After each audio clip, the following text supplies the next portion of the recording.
College of Journalism and Communications at the University of Florida, this is the Reptile Report. Hello and welcome to this week's episode of the Reptile Report. I'm Sam Madrigal. And I'm Morgan Vasquez. Today we will take a look at the women's club flag football team. Plus a look at water polo, rock climbing, and more. Coming up on the Reptile Report, Reptile Report's Emily Pariso catches up with UF flag football team. Pioneering in its time as an intramural sport, the women's club flag football team here at UF has made its claim to fame. Starting in 2017, the program has already earned 5 national championships. On the very first team here at the University of Florida, Amanda Wichterman talks about what starting this program was like and how she sees it now.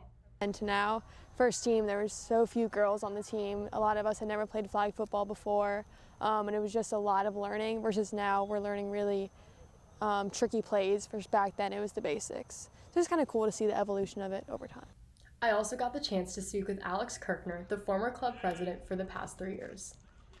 So I think that we really made it more of like almost like a good culture maybe. So I feel like every year that I've been here, the team has gotten closer and closer as a whole. So we've always been really good, but I think that we've really bonded a lot since I've come here and gone through my 4 years. I think that every year it's just even more fun to be a part of the team in general.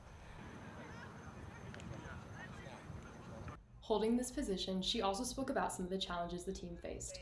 They introduced flag football as a scholarship sport for women, not at the NCAA level like we are at UF, but at the NAIA level. So that's been interesting to kind of see the sport change in general. So we've had more competition against those teams, and they're really good because they practice 5 days a week. We only practice 2 times a week. They just play a lot more. So that's been kind of a challenge in adjusting to that.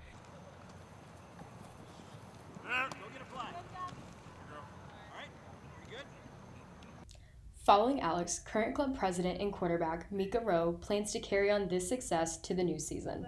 But I think the biggest thing with our team is how close we are together. So I just continuously want to keep our team bonding up, and I think that's what gets our chemistry on the field so well, and that's what leads to us playing well.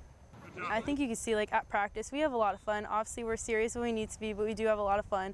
And if there's no team chemistry on the field, we can't work together at all. I mean, we're always communicating on and off the field, so it's really a big part of our culture.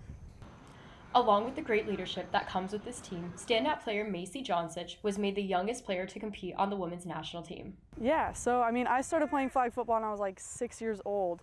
So, I just kind of played in this, little junior league with a bunch of boys. And then from there, when I was 14 years old, I joined a club travel team. And then, from that point on, they, started making a junior national team in 2021.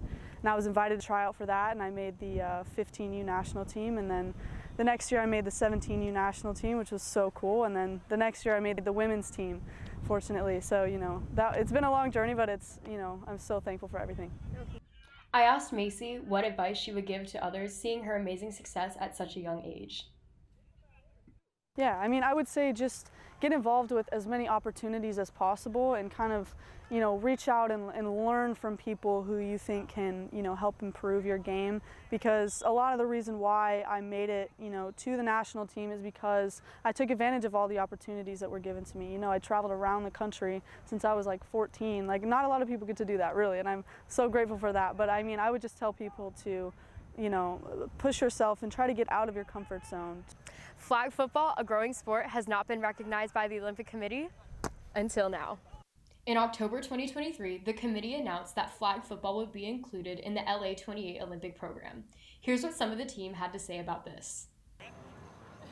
Just all the young girls in high school, knowing that I didn't have any sort of future for it besides club, but them being able to practice and train and look forward to that is just really exciting for them. Aspiring to compete at the Olympic level, Macy talks about how she'll be preparing for this new goal. Training for the Olympics is a different animal, and training for international competition, you always have to think about kind of the next step. When I'm out here practicing, I, am making an effort, not to hurt myself, not to put myself in positions that, can be damaging to me. And whenever I get the chance, I have to train, constantly. I have to eat the right foods now because, I mean, preparing for the Olympics, you're considered like an elite athlete, so you have to act like it. Seeing all the pieces come together, we're wishing the women's club flag football team a great season. I'm Emily Fraser with the Reptile Report. Sports Information Directors, or SIDs, are an important part of communications for some of your favorite sports teams. Reptile Report's Brian Bromfield takes us to find out how the University of Florida's Journalism School is partnering with Buchholz High School to create a brand new program for aspiring students in this field. Behind the list of players and coaches that make up local teams, you'll find a whole host of people behind the scenes that work for them as well. One of these important people is a Sports Information Director. An SID acts like a liaison between the media and the general public to the teams themselves. They're the person that a reporter, such as myself, needs to contact in order to do anything like a media appearance or an interview. And it's here at the University of Florida where a pilot program was created this semester to train SIDs of the future. The mastermind behind this program, Steve McLean, part-time professor and senior associate athletics director at UF. He noticed a lack of resources in local area high schools and saw an opportunity for the taking. I saw that as an opportunity. I approached the Alachua County School District in January of last year and the College of Journalism with this notion of starting a pilot program to give select students at the University of Florida a real-world immersive experience in sports communications at the high school level. The pilot program was launched in partnership with local high school powerhouse Buchholz High School. It currently consists of 5 U.S. students that represent various sports in the fall except football. I spoke to one of these students, Dina Seeley, a junior PR major enrolled in the program who represents golf for Buchholz, a sport she wasn't familiar with before the program. I asked her how that experience and the program has helped her grow. Like Mr. McLean mentioned, when I first showed up to meet the team, they were all like, who is this girl? Like, what is she gonna do? Like, they were all nice, but they were all confused, obviously, because this is a foreign concept to them. So I think definitely being able to walk into a place where I don't know anyone and do my job correctly and sort of build good relationships and connections is something that's super important in any sort of PR communications job. And I think I've definitely built up those skills a lot from when I first started this. It's seeing growth like this that makes it all worth it for Steve. It's been really rewarding actually to do this and actually even watch one of my students do this interview with the confidence that she has. Not that she would ever lack confidence, but just that it's really cool. And it sounds kind of cheesy PR stuff, right? But it is very rewarding to watch this all unfold. But we have a lot of work to do still. Things are only looking up for the program. They have long-term goals of representing every high school in Alachua County.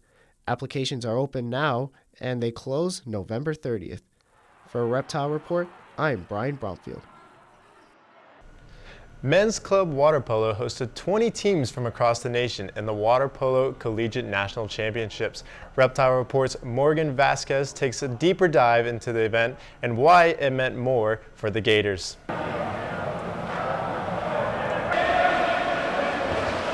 I'm here in the O'Connell Center for the first day of the CWPA Water Polo Playoffs. Behind me, the second-seeded Gators are warming up to play the 12th seed Iowa State in the second match of the day.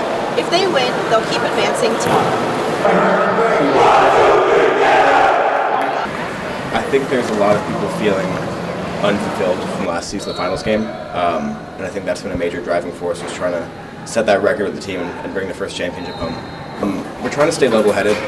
Our mantra this season has been everything is earned, nothing is given, and I think that the boys are really feeling that walking into these games. Just knowing, like, yes, we are the 2 seed. We were ranked number 1 through season. We're coming into this ranked number 4 nationally. But I think the big thing is that the boys are remembering that can change at any moment, and just to stay level-headed and play the game that we know how to play.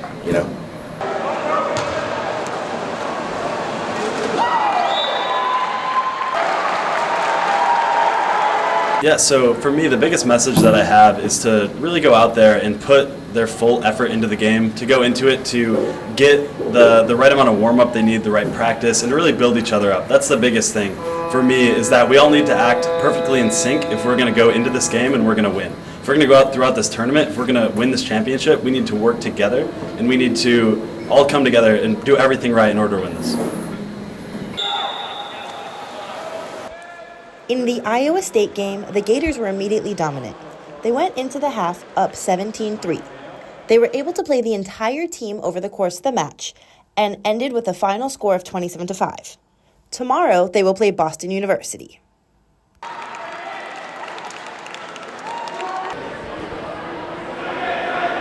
I'm feeling great.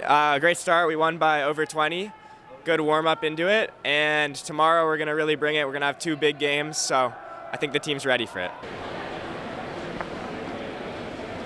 With this big win over Iowa State, the Florida Gators are one step closer to potentially having a rematch of last year's championship game, where they fell to the number 1 seed USD 8-12.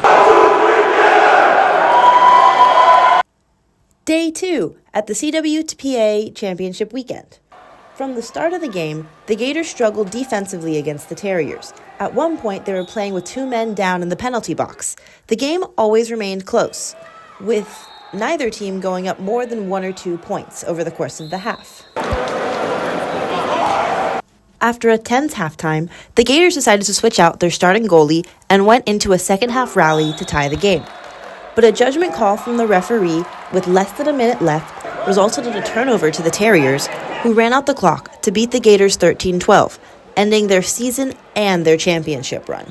Later that evening, the Gators played the Washington University of St. Louis for a 15-8 win, and the next day played the University of Virginia in a loss, ending the tournament in 6th place. I think especially this is going to give us extra incentive to work hard next year. We're gonna come out stronger. We're gonna remember this. UF rock climbing is built on community, friendships, and climbing. The Reptile Report's Samuel Madrigal has more on the team. Oh, hi there. Didn't see you there. Me? I'm just hanging around. My name is Sam Madrigal, and this is UF Rock Climbing. Here at the Knot Climbing Gym is where the UF Rock Climbing Club come to practice, using their hands, feet, and body to ascend, descend, or traverse on artificial climbing walls. Rock climbing originated in the late 19th century as a recreational activity in Europe and evolved into a sport in the 1950s. One major theme that is big in climbing is the community. Guillermo Diaz, head coach of the Rock Climbing Club, joined 2 years ago, saying it's been an amazing experience. I joined it. I really liked how the community was, so like all the people here at practice, and so I started coming more and more.